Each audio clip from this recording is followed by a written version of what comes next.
I walked into the hospital as the adopted daughter, the backup child. The one my mother reminded everyone was not really blood.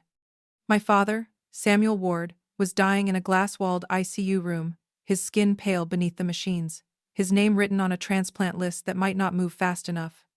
My mother, Patricia, stood outside his door with her pearls straight, her voice calm, and her favorite sentence ready. "Blood comes first," she said. Then she pushed my sister Lillian toward the testing room. Lillian was the real daughter, the chosen one. The one whose bedroom had sunlight, whose mistakes had excuses, whose future had always mattered more than my feelings. But when her results came back, she wasn't a match. Patricia looked relieved before she looked afraid. Then I stepped forward. "Test me." She turned so quickly her handbag slipped from her arm. "This is not your place, Naomi." I looked through the glass at the only man who had ever loved me like I belonged. "He's my father." Patricia's mouth hardened.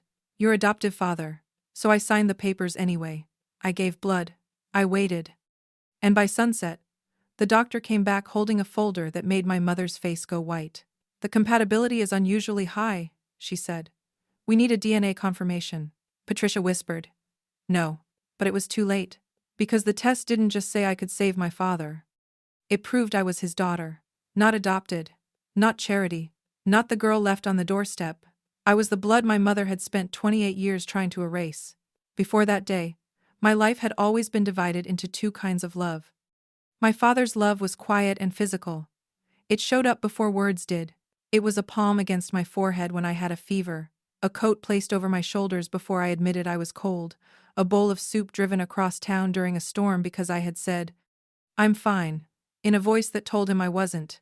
My mother's love was something else. It had rules. It had conditions. It had an audience. Patricia Ward never starved me. She never hit me. She never did anything dramatic enough for outsiders to point at and say, "There, that is cruelty." That was not her style. Patricia was polished. Her cruelty wore pearls.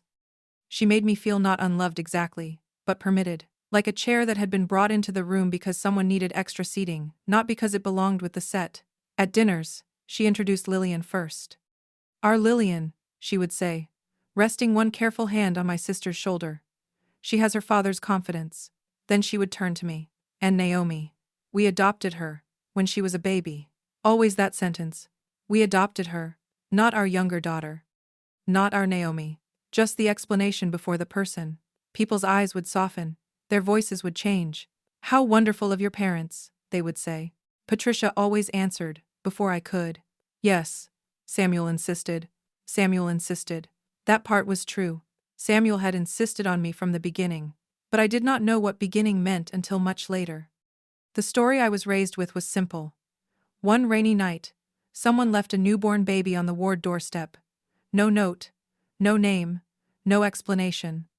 Samuel opened the door, found me wrapped in a faded yellow blanket, called the police, called the hospital, followed every proper process, and eventually adopted me. Patricia told that story like a woman describing an expensive inconvenience she had endured with grace. Samuel told it differently. "When I was small, I used to crawl into his lap and ask, 'Daddy, why did you keep me?' He would tuck my hair behind my ear and say, 'Because no child gets left in the cold twice.' But why me?" His face would change then. Not sad exactly, more like confused by tenderness. "Because the moment I held you, it felt like I had found something I didn't know I lost." I loved that answer. Patricia hated it. Once, when I was 8, I repeated it at breakfast, because my teacher had asked us to write about our family stories. Lillian frowned over her cereal. "That doesn't make sense. How can you find something you never had?" Patricia buttered her toast and said, "Your father is sentimental." Samuel lowered his newspaper. "And your mother is allergic to tenderness before 9 in the morning." I laughed. Samuel smiled. Patricia did not. That afternoon, she made me rewrite my school assignment. "You made it sound as if your father had some special claim to you," she said. I looked up from my pencil. "Doesn't he?" Patricia leaned down until her perfume filled the air between us. "Love is one thing, Naomi. Blood is another. The sooner you understand that, the less disappointed you will be." Blood. That word became her favorite border. She placed it between me and inheritance. Between me and forgiveness. Between me and family. And for 28 years, I believed the border was real. Lillian grew up in sunlight. That was how I thought of it. Her bedroom faced the east garden, where morning came in gold. Mine faced the driveway, where headlights moved across my ceiling like strangers passing through. Her mistakes had explanations. Mine had lessons. When Lillian failed, help appeared. When I succeeded, Patricia turned it into usefulness. Even achievement had to become service. So I became useful. I learned where Patricia kept the guest linens. I learned which glasses went with which donors. I learned how Samuel liked his files sorted, how to spot a fake contractor invoice, how to calm his headaches before he admitted he had one. At 14, I was helping Samuel organize foundation folders, while Lillian practiced looking bored at charity dinners. At 21, I drove 2 hours home from college because Patricia called at midnight. Naomi, I need you to come home. No hello, no apology, just need. When I arrived, Lillian sat at the kitchen island, scrolling her phone. Patricia paced behind her. A major donor report was due by morning, and Lillian had ruined it. Wrong dates, missing receipts, duplicated photographs, entire sections copied from last year's proposal.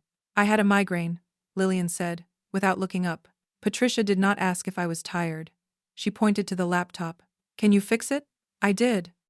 For 6 hours, I rebuilt the report while Lillian went upstairs to sleep, and Patricia hovered behind me, occasionally saying, "Make it sound more gracious." By dawn, it was clean enough to send. When Samuel returned and read it, he knew. Naomi did this. Patricia said. She was helpful. Samuel looked at Lillian. And you? Patricia cut in. Your daughter made a mistake. Samuel turned to me.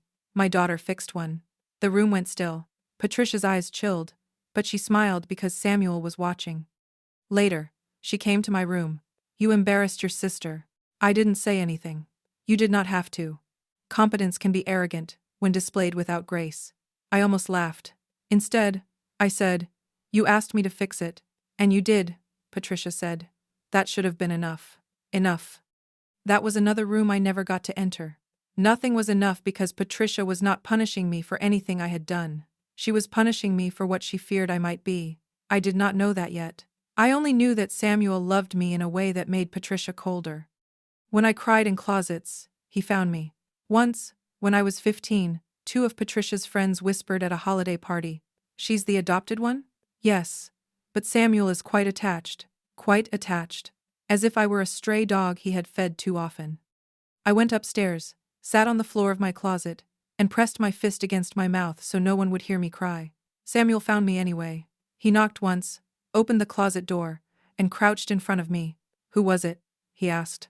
I shook my head. He sat down beside me in his suit, folding himself awkwardly into the small space. I used to hide in cupboards when I was small, he said. That surprised me enough to look at him. You? My father believed boys should not cry. Cupboards made better company. Did it help? No, he said. But sometimes hiding is the only way a child can protest. I leaned my head against his shoulder. Am I hard to love? I asked before I could stop myself. Samuel went very still. Then he turned toward me with a face so wounded it frightened me. Naomi, look at me. I did. You are the easiest part of my life to love. I did not answer him that night. I only cried harder, because children do not always know how to receive the thing they have been starving for. Sometimes, love is so unfamiliar that it hurts before it heals. Samuel did not rush me. He did not tell me to stop crying. He did not say I was being dramatic, sensitive, ungrateful, or difficult, all the words Patricia had wrapped around me whenever my feelings took up too much space. He just sat there on the closet floor beside me, one shoulder pressed against mine, as if the most natural thing in the world was a father ruining his expensive suit because his daughter needed somewhere safe to fall apart. After a while he said, "Listen to me carefully, Naomi. People who make you feel hard to love are usually asking you to carry something that was never yours." I did not understand that sentence fully then. But years later, after the DNA test, after Claire, after the note, after Patricia's face went white in the hospital room, I would remember it. People who make you feel hard to love are usually asking you to carry something that was never yours. Patricia had handed me her fear when I was a baby. And I had spent 28 years mistaking it for my flaw. The year I turned 28, Samuel began preparing to step back from Ward House Foundation, the family's historic restoration charity. Patricia loved the galas, Lillian loved the photographs. I loved the work. I knew which clinic needed a roof before winter. I knew which donor required handwritten notes. I knew which contractor lied about costs, and which old building was worth fighting for even when the budget said otherwise. Samuel knew it too. So at dinner one evening he said, "I want Naomi to become operations director." Patricia's fork stopped. "Naomi?" "Yes," Samuel said. "Officially." Lillian looked up from her phone. "Like, actually?" "Yes." Patricia smiled carefully. "Samuel, perhaps this is a conversation for another time. It is a conversation for now. Naomi has helped, certainly. Naomi has run half the work without the title." My throat tightened. No one had ever said that at our table. Patricia looked at me. "You know your father appreciates you. We all do. But appreciation and legacy are not the same thing." There it was. The gate. The lock. The sentence waiting behind her teeth. "Blood comes first." The room went quiet. Samuel's voice dropped. "Do not use that phrase at my table." "It is your table because generations built it before you," Patricia said. "And one day it should belong to your blood. She is my daughter. She is the child we took in." Samuel stood so abruptly his chair scraped the floor.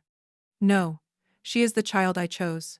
And she has chosen this family back every day with more loyalty than people born into it." Patricia laughed softly, but there was no humor in it. "You are letting guilt rewrite order." Samuel looked at her as if the word disappointed him more than it angered him. "Guilt is not why I love her." "Then what is?" He did not answer right away. His eyes moved to me, and for 1 second, he looked almost lost. "I don't know," he said. "But I know it is not charity." Lillian finally spoke. "Mom's right, Naomi," she said, not cruelly enough to sound like a villain, but carelessly enough to hurt. "You always make everything about proving you belong." I looked at her. The worst part was that she seemed almost tired of me, as if my pain had been an inconvenience in her life for years. "I'm not trying to prove anything," I said. Patricia smiled. "Then stop reaching for things that were never promised to you." I should have felt proud that Samuel defended me. Instead, I felt afraid, because Patricia did not argue more that night. She only looked at me with something sharper than anger. Fear. Later in Samuel's study, I told him, "You didn't have to fight with her for me." He looked tired. "Yes, I did. I'm used to it. That is not comfort to me." I stood in the doorway. "She's right in one way. I'm not your blood." Something passed over his face. "Then why," he said quietly, "does loving you feel like the most natural thing I have ever done?" Neither of us had an answer. But upstairs, in Patricia's dressing room, hidden inside a cedar box, there was something that did. There had been a woman before the lie became a life. I did not know her name then. Samuel barely spoke of her, because to him, the past held only a mistake he had stopped before it became unforgivable. She had worked at Ward and Vale Development years before I was found. For a time they became close. Too close. Samuel was married, and whatever was happening between them frightened him enough to end it. 2 weeks later, she resigned. Samuel thought that was the end. He did not know what she carried away from him. Months later, on a rainy night, Claire came back to the Ward house with a newborn wrapped in a yellow blanket. "Me." She rang the bell, then disappeared before courage could change its mind. Samuel opened the door first. He saw the baby. He lifted me. Then he went inside to call the police and the hospital. Patricia stayed near the door. For years, the official story would say there had been nothing with me but the blanket. But there was something in that yellow fold Patricia never admitted finding. Something small enough to hide. Something dangerous enough to change everything. When Samuel returned and asked, "Was there anything with her?" Patricia looked him in the eye. "Nothing," she said. "Just the blanket." That was how a daughter became an orphan in her own father's house. Samuel followed every legal step. No one came forward. He fought to adopt me. Patricia agreed. Not because she loved me, but because sending me into the system meant losing control of the truth. If I stayed under her roof, she could decide what I knew, what Samuel saw, and how close I was ever allowed to stand. Samuel named me Naomi. Years later, we learned the name had already been written in the missing note. Samuel thought the name had simply come to him. Maybe love remembers what lies conceal. Patricia did not need DNA to hate me. Suspicion was enough. For 28 years, she punished me for a truth she was too afraid to confirm. And I, not knowing any of this, spent my childhood trying to earn love from the woman who had stolen the first proof that I belonged. By the time Samuel collapsed, the lie had been living in our house longer than I had. It happened during a board meeting. One minute he was speaking about a clinic restoration. The next, his hand gripped the edge of the table and his face went gray. Edward Vale called me. Edward was Samuel's longtime attorney, older now, with a voice like paper rubbed thin. Naomi, he said, fear carefully contained. Your father is being taken to St. Catherine's. Your father, not Samuel, not Mr. Ward. Edward had always given me that dignity. I reached the hospital before Patricia and Lillian. Samuel was unconscious, oxygen mask fogging with each shallow breath. Machines surrounded him like a language I did not understand. For all the years Patricia made me feel temporary, Samuel had been permanent. Walls could shift. People could leave. But Samuel was the place I returned to in my mind when the world felt unsafe. And now machines were keeping him here. Dr. Elaine Foster explained the situation. Organ failure, complications, transplant evaluation, urgent family testing. Patricia arrived in pearls, already acting like crisis was a meeting she needed to chair. Lillian followed, crying beautifully. When Dr. Foster asked about immediate relatives, Patricia stepped forward. Our daughter Lillian will be tested. I was right beside her. Dr. Foster glanced at me. And you are? Naomi Ward, I said. His daughter. Patricia corrected me automatically.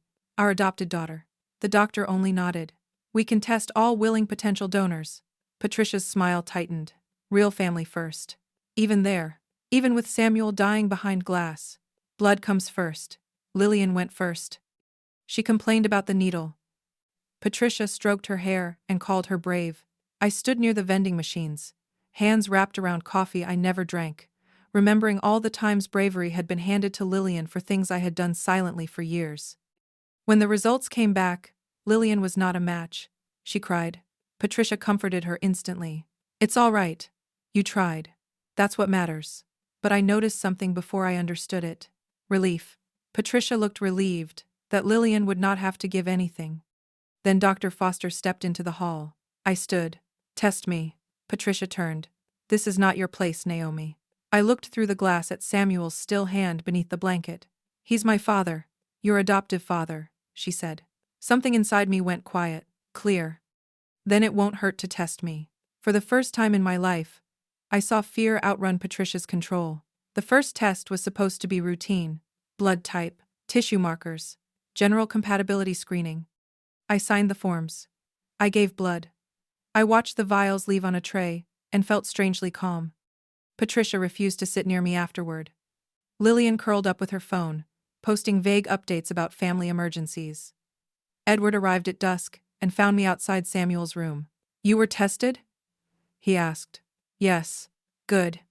I studied him. You sound like you expected that. He looked through the glass. I expected you to do what a daughter does. Patricia heard him. Her mouth tightened. When Dr. Foster returned, she carried a folder and asked to speak privately. Patricia rose. Anything concerning Samuel concerns me. This concerns Naomi's results, the doctor said. Naomi is part of this family's medical decision-making only if we allow it. Edward's voice cut in softly. She is an adult potential donor. Her medical information belongs to her. Patricia looked at him like he had betrayed her. Inside the consultation room, Dr. Foster opened the folder. Your initial compatibility markers are unusually strong. I nodded slowly. Does that mean I can donate? It means you may be a promising candidate. But there is something else.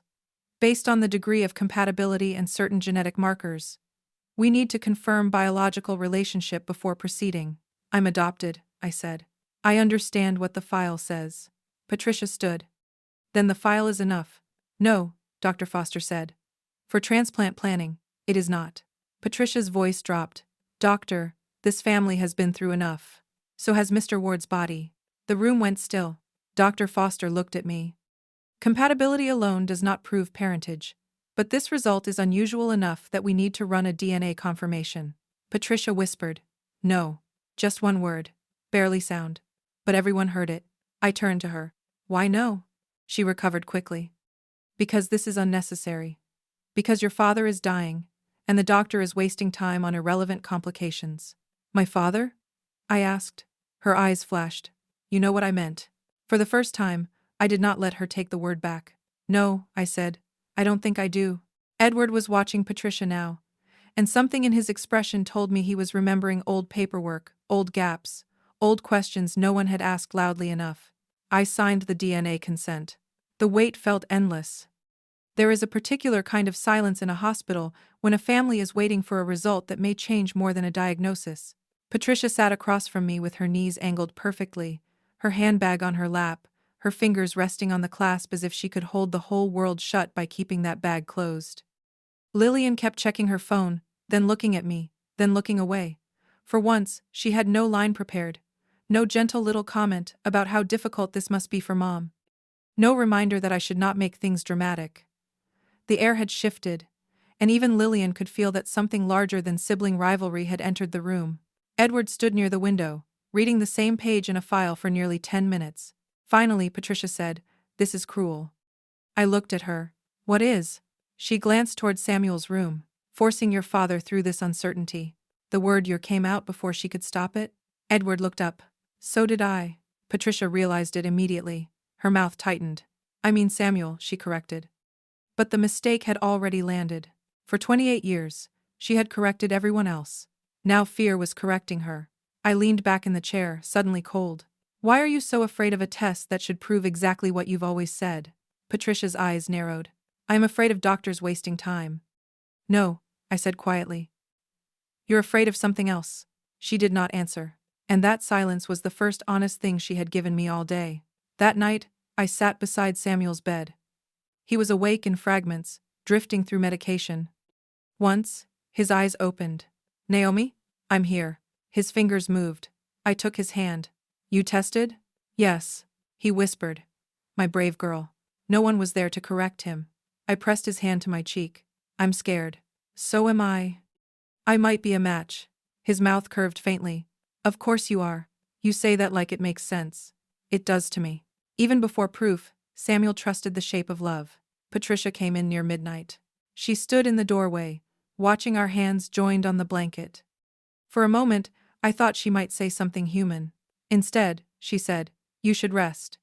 You have always confused emotional intensity with usefulness." Samuel's eyes opened. "Leave her alone." Patricia looked at him, wounded in the way people look wounded when they are losing control, not when they are sorry. "She is turning this into something it doesn't need to be." Samuel's voice was weak but steady. "No. You did that years ago." Patricia went still. I looked between them. There was history in the room I could feel but not name yet. If you have ever watched someone hide behind the word family, while quietly deciding who gets hurt for their comfort, remember this part. Sometimes the truth does not arrive as revenge. Sometimes it arrives as a medical record no one can charm. The result came the next evening. Dr. Foster asked for Samuel to be awake if possible. He was weak, but alert. Edward stood near the wall. Patricia stood at the foot of the bed. Lillian hovered beside her. I sat closest to Samuel. Dr. Foster held the folder. "The DNA confirmation has returned," she said. "The test confirms a biological parent-child relationship between Mr. Ward and Naomi." No one moved. Machines hummed steadily, indifferent to the fact that my entire life had just split open. Samuel looked at me. Not shocked first. Relieved. As if some nameless ache in him had finally been called by its true name. "Oh," he whispered. Then tears slid into his hair. I stood without meaning to. "That can't be." But I stopped, because Patricia's face had gone white. Not surprised white, caught white. Samuel saw it too. He turned his head slowly. "Patricia." She swallowed. "The doctor must be mistaken." Dr. Foster said, "We can repeat the test if needed, but the result is conclusive." Patricia gripped the bedrail. "This is impossible." Edward spoke softly. "Is it?" Samuel's voice was weak, but each word landed. "Did you know?" "No. Too fast. Too clean. Too practiced." I stared at her. "You called me a charity child while knowing I might be his." "I did not know." My voice shook, but did not break. "No, you didn't confirm it. That's not the same as not knowing." Silence filled the room. Not confession. Worse. Evidence. Lillian sank into a chair. For the first time, she looked at me not as competition, not as an inconvenience, but as a person whose life had been rearranged in front of her. Samuel closed his eyes, then opened them again and looked at me with more love than I could bear. "I knew you," he said. "I didn't know how, but I knew you. All my life, Patricia had made me feel like the spare chair, the extra plate, the adopted daughter standing near the family but never inside it. Now the truth was brutally simple. I had been inside it from the beginning. She was the one who kept moving the door. The transplant process moved quickly after that because illness does not wait for families to understand themselves.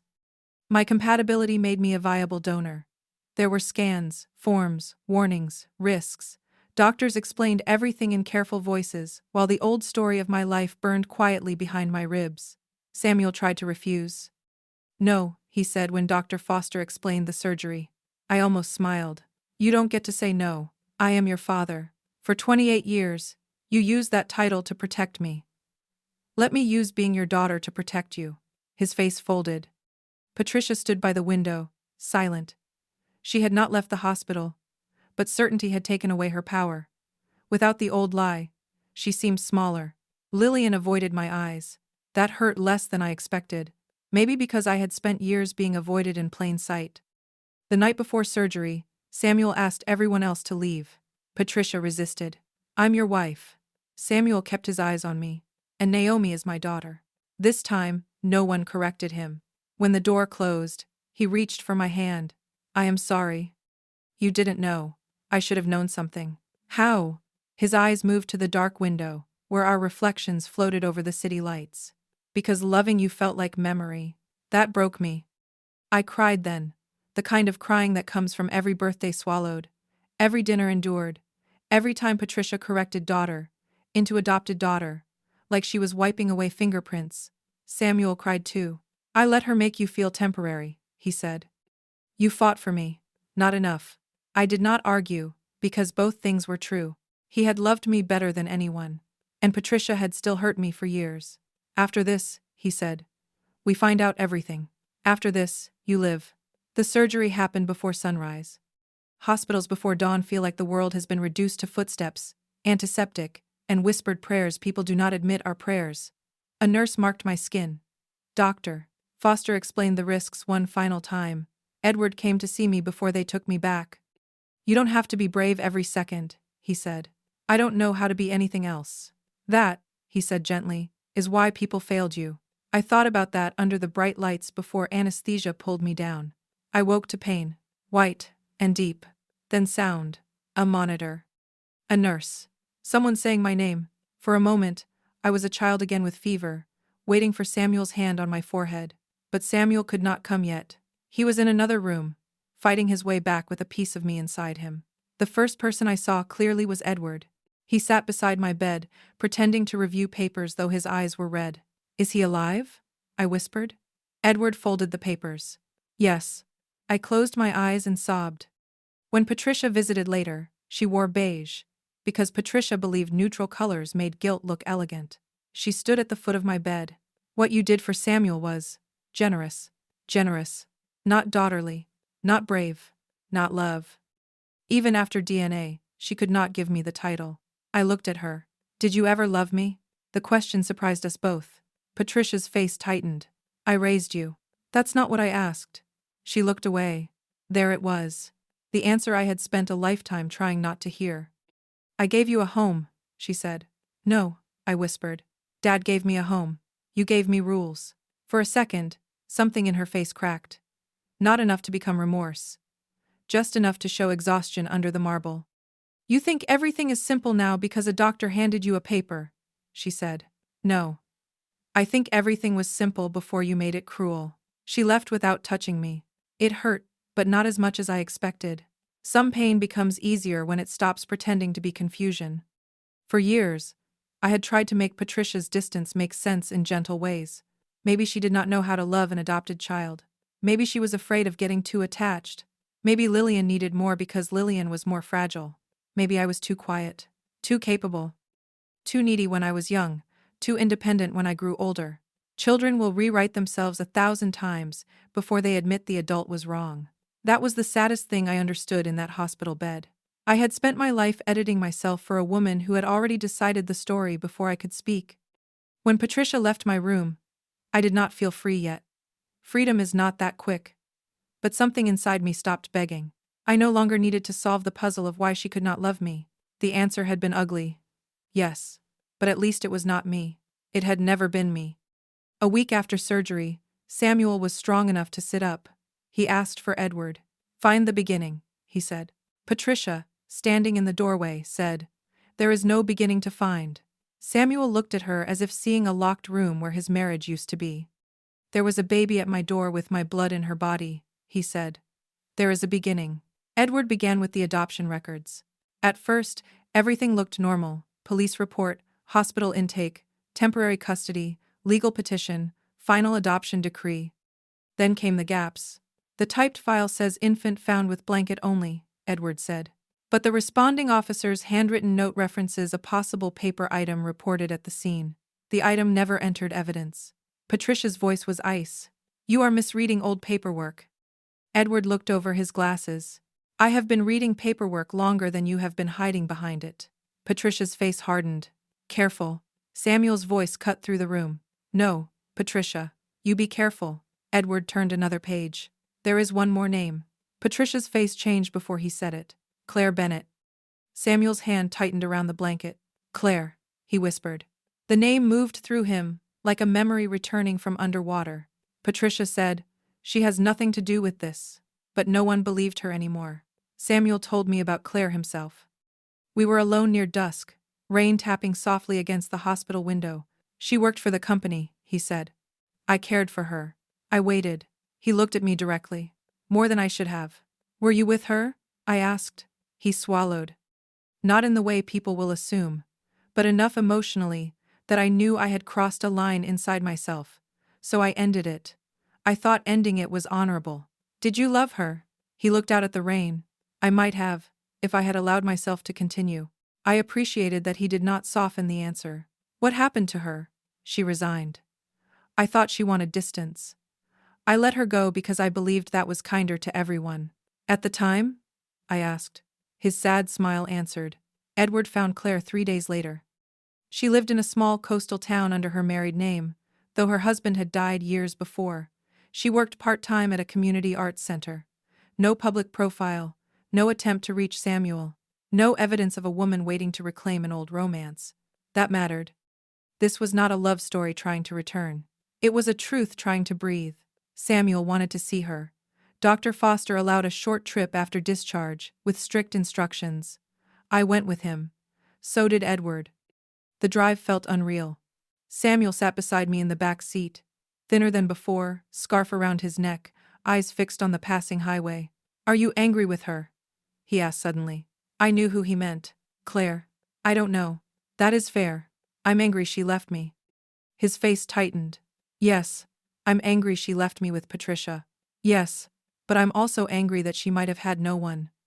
And that makes the anger harder. Samuel reached for my hand.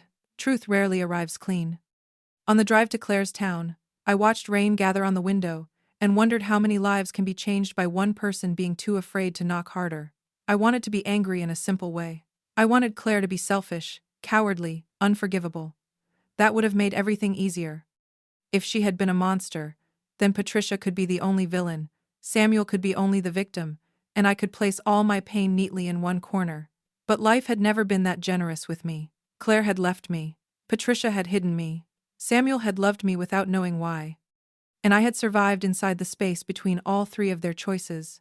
Samuel must have felt me going quiet because he said, You don't owe anyone forgiveness today. I looked at him. Not even you? His face changed. Especially not me. That answer hurt more than an excuse would have. Because it was honest. I failed to see what was happening in my own house, he said. Your love for me does not erase that. You were lied to. Yes, he said. But you were lonely. Those are not the same wound. I turned back to the window. That was when I understood why Samuel's apology felt different from Patricia's almost apologies. He did not use his pain to cover mine. He let both exist. Maybe that was what real love did. It did not ask your wound to step aside so someone else could feel innocent. Claire opened the door before Edward finished knocking. She was older than the photo in Samuel's old employment file. Gray hair cut at her chin. Tired eyes. A small house behind her full of books and plants. Her gaze went to Samuel first. Then to me. Her hand rose to her mouth. Naomi, she whispered. I had not told her my name. Samuel heard it too. Claire stepped back and let us in. We sat in her living room. For a long moment, no one spoke. Then Samuel asked, Did you leave her at my door? Claire looked at me, not him. Yes. The word was quiet, but it did not hide. Why? I asked. Claire clasped her hands tightly. Because I believed he would protect you. You didn't think to knock? I did. I stood there for almost 10 minutes. I had a fever. I was bleeding again. I was terrified that if Patricia opened the door first, she would take you somewhere Samuel would never find you. Samuel frowned. I found her. But I went inside to call the police. Patricia stayed near the door. Claire's face changed. The note, she said. Edward leaned forward. What did it say? Claire closed her eyes and recited from memory. Samuel, forgive me. I had nowhere else to bring her. Her name is Naomi if you want to keep it. She is yours, though I know I have no right to ask anything of you now. My breath caught. My name, I whispered. Claire looked at me. He kept it? He named me Naomi, I said. Samuel's voice broke. I thought the name came to me. Claire began to cry then. Quietly. Not theatrically. Just tears slipping down a face that had spent decades carrying a single choice. I didn't leave you because I didn't love you, she said to me. I need you to know that, even if you never forgive me. I had no money. No family who would take me in. Patricia had already made it clear that if I came near Samuel, she could destroy me. I was weak and afraid, and I made the only choice I thought might put you near the father I believed would love you. I wanted to hate her cleanly. I could not. That made the anger harder. Do you know what she did to me? I asked. Claire flinched. No. She raised me like a favor she regretted. Samuel made a small, wounded sound. Claire covered her mouth. I thought if Samuel kept you, you would be safe. I looked at my father. He was crying openly now. I kept her, he said. But I did not know what she was being kept from. Claire looked at him then. You always had that in you, she said. What? The instinct to protect what was vulnerable. That was why I brought her. Not because I thought I deserved anything from you. Because I remembered the way you once stopped a boardroom full of men from tearing down a shelter just because the land was valuable. I thought if you could protect strangers, maybe you would protect your own child. Samuel bowed his head. I would have. I know, Claire said. That was the only hope I had left. Before we left, Claire gave me a small envelope. I kept the hospital bracelet, she said. I don't know why. Maybe because I needed proof you had been real. Inside was a tiny plastic band. Ink faded, but readable. Baby Bennett, female. The date matched the night I arrived at Ward House. I had been real, before Patricia named me Charity. I had been wanted before Patricia called me Burden. I had a name before Samuel found it by love. On the drive home, Samuel held the envelope with both hands. I am so sorry, he said. I know. I loved you. I know that too. But love without truth still left you alone. I turned to him then. For the first time, I saw my father not only as the man who saved me, but as someone who had been robbed too. Robbed of knowing, robbed of choosing, robbed of hearing his daughter's first cry and knowing she belonged to him. Patricia had not only stolen my place, she had stolen his beginning. Patricia was waiting when we returned. She stood in the front hall beneath the chandelier, dressed in navy, expression composed. Lillian sat on the staircase behind her, arms folded around herself. Samuel entered slowly, one hand on the banister, the other holding the envelope Claire had given him. Patricia looked at it. What is that? Samuel placed the envelope on the center table. Proof. Of what? That a desperate woman told you a story? Edward stepped in behind us. Patricia, the DNA is not a story. Samuel took out a copy of the note Edward had recovered from Patricia's cedar box. The original was already with his attorney. Edward had found the cedar box after matching an old household inventory note to a locked item. Patricia had moved from the nursery storage to her dressing room years earlier. He laid the copy beside the envelope. Then Edward placed a small evidence sleeve beside it. Inside was the torn piece of yellow fabric, its edge frayed, its embroidery faded but visible. C.B. A rain stain had browned the corner of the old envelope. Samuel stared at the cloth. Patricia did too. She stared at the paper, as if refusing to recognize her own past. Samuel's voice was low. You told me there was nothing with the baby but the blanket. Patricia looked at the note, then at the fabric, then at Edward. That proves nothing about what I knew. Edward did not blink. It proves you kept what you said did not exist. The room sharpened. Lillian stood. Mom? Patricia's mouth opened, then closed. For the first time since I had known her, she looked less afraid of being accused than of being seen. Finally, she said, I did what I had to do. Not denial. Not anymore. Samuel's voice was quiet. You knew. I suspected. You hid her note. I protected our family. Something changed in Samuel's face. No, he said. You protected your pride. Patricia's eyes flashed. You want to speak to me of pride?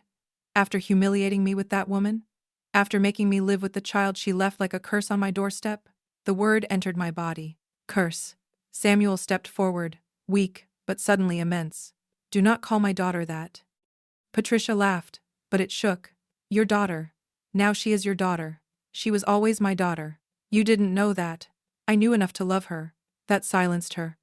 For a second, I saw what Patricia had feared all along. Not DNA. Not scandal. Not Claire. She feared that Samuel's love for me did not need her permission. And now it had proof. Patricia turned on me. You stand there wounded, but you have no idea what it was like. To watch him soften every time you entered the room. To hear him defend you as if you had a claim greater than the child I gave him inside this marriage. Lillian had everything, I said. Because she was mine. There it was. Not because Lillian was better. Not because I was difficult. Because Lillian was hers, and I was a reminder. I looked at Patricia for a long time. Did you ever think I was his? She swallowed. I thought it was possible. And you let me grow up begging for a place I was born with. I raised you. Dad raised me. You managed me. Lillian made a small sound. Patricia looked to Samuel, perhaps expecting him to stop me the way he had stopped storms before they destroyed the house. But Samuel did not move, so Patricia reached for her last weapon. Without me, you would have gone into the system. Remember that before you make me the villain of your life. I stepped closer. No. Without you, my father would have seen the note the first night. Without you, I would not have spent 28 years being grateful for being allowed near my own blood. Patricia's face paled. Samuel turned to Edward. Begin the separation filing. Lillian gasped. Dad. Samuel kept his eyes on Patricia. You will leave Ward House by the end of the week. This is my home. It was our home, Samuel said. You made it a place where my daughter had to earn oxygen. Edward spoke calmly. Mrs. Ward, your removal from active authority over Ward House Foundation will be filed immediately. There will also be a review of all records connected to Naomi's adoption and the concealment of relevant documents. Patricia looked furious. You cannot do that. I can, Samuel said. And I will. Then he looked at me. I am amending every legal document. Your status, my will, the foundation succession, everything. For years, I had imagined justice as a door opening. In reality, it felt heavier. A part of me wanted relief. Another part wanted to run, from being suddenly named. I don't want payment for my childhood, I said. Everyone looked at me. I don't want a title thrown at me like compensation. I don't want everyone pretending a document fixes what happened in this house. Samuel's face softened. What do you want? I looked at Patricia. I want the truth to stop being treated like an inconvenience. That was all. Not revenge. Not money. Truth. Patricia looked away first. That was when she began to lose. Not with the legal filings. Not with the foundation vote. With the moment she could no longer meet my eyes and pretend she had been the injured one. Consequences came with signatures. Samuel formally separated from Patricia. She moved into the townhouse she once used for charity committee meetings and shopping weekends. Ward House Foundation removed her from executive authority pending review. Donors were told there had been a governance restructuring. Behind closed doors, the board accepted the change faster than Patricia would have expected. People had watched her perform goodness for years. Some had been waiting for the performance to crack. Edward filed the legal amendments recognizing me as Samuel's biological daughter while preserving the truth of my adoption history. Samuel changed his will openly. Not in secret. Not as apology disguised as paperwork. He called Lillian and me into the library. Patricia was not there. That alone changed the air. This is not punishment, Samuel said. This is correction. Lillian sat stiffly, eyes red. So she gets half now. Samuel looked tired. She always should have been considered. Lillian looked at me. I didn't know. I believed her, but not knowing the truth did not erase knowing I was hurt. You didn't know the DNA, I said. But you knew what Mom did to me, and you knew how to use it when it benefited you. She looked down.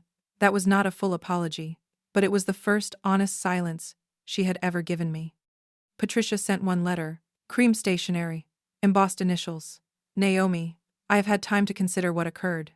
While I acknowledge certain choices may have caused pain, I hope you will one day understand that women sometimes make impossible decisions in order to preserve families.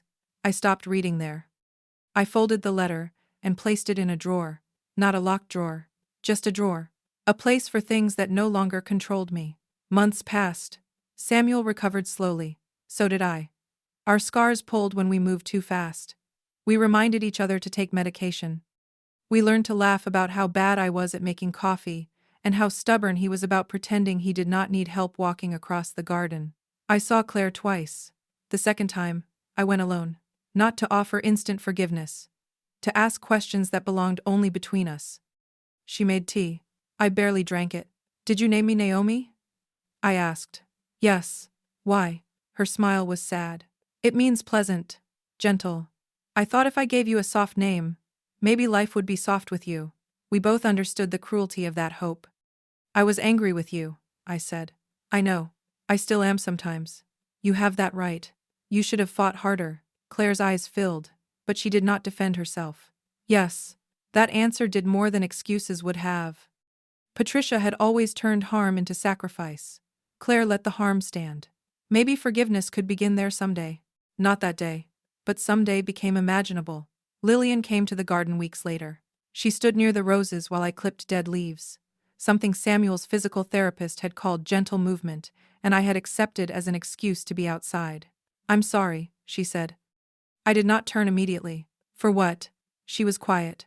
For knowing Mom was cruel and pretending it was just how she was. For liking that I was first. For repeating things I knew hurt you because they made me feel safer. That was an apology. Not perfect, but real enough to look at. Lillian wiped her face with the heel of her hand, looking younger than I had seen her in years. I used to think, she said, that if Mom loved me more, it meant I had won something. I stayed quiet. She looked at the roses instead of me. But lately I keep thinking, what kind of mother teaches one daughter she is chosen by teaching the other one she is less? That question did something to me. Not because it fixed us. It didn't.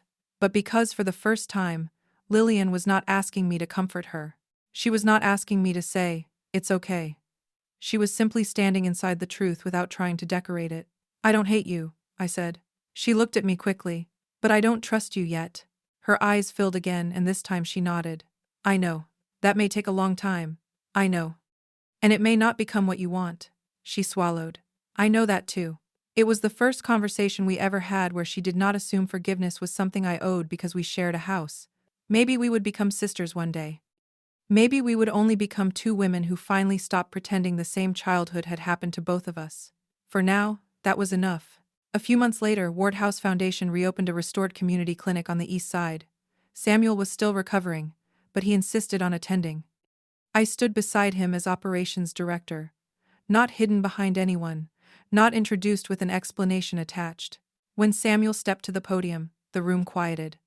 He spoke about restoration, about old buildings, about what can be saved and what must be rebuilt honestly, without painting over rot. Then he paused.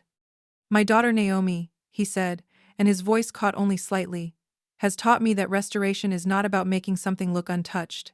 It is about honoring what survived. People turned to look at me. For the first time, I did not shrink from being seen. That evening, I returned to Ward House alone and walked to the front steps. The stone was cool beneath my hand. This was where Claire had left me. This was where Patricia had hidden the note. This was where Samuel had lifted me and loved me without knowing why. For years, I thought being left there was the beginning of my shame. Now I understood it differently. A frightened woman had brought me to the only man she believed would love me. A jealous woman had hidden the truth. A loving man had recognized me without proof. And I had survived long enough to watch the lie run out of rooms. I was not the backup child. Not the charity case. Not the girl who should be grateful for crumbs. I was Naomi Ward, Claire's daughter by birth, Samuel's daughter by blood and by love. And Patricia's greatest mistake was believing that hiding the truth could make it stop being true. The next morning, Samuel found me in the kitchen making coffee badly. He took one sip and winced. Your talents remain selective. I laughed, truly laughed. The sound surprised both of us. He set the mug down and opened his arms carefully because surgery had made us cautious. I stepped into them. For a moment, every version of me stood inside that embrace. The feverish child, the girl in the closet, the young woman at the dinner table, the daughter in the hospital corridor begging to be tested, all of them finally received the answer. Not because DNA makes love real, but because sometimes love tells the truth for years before anyone else is brave enough to listen. Samuel kissed the top of my head. Welcome home, my girl. I closed my eyes. This time, no one corrected him. Later that evening, I passed Patricia's old sitting room. The door was open.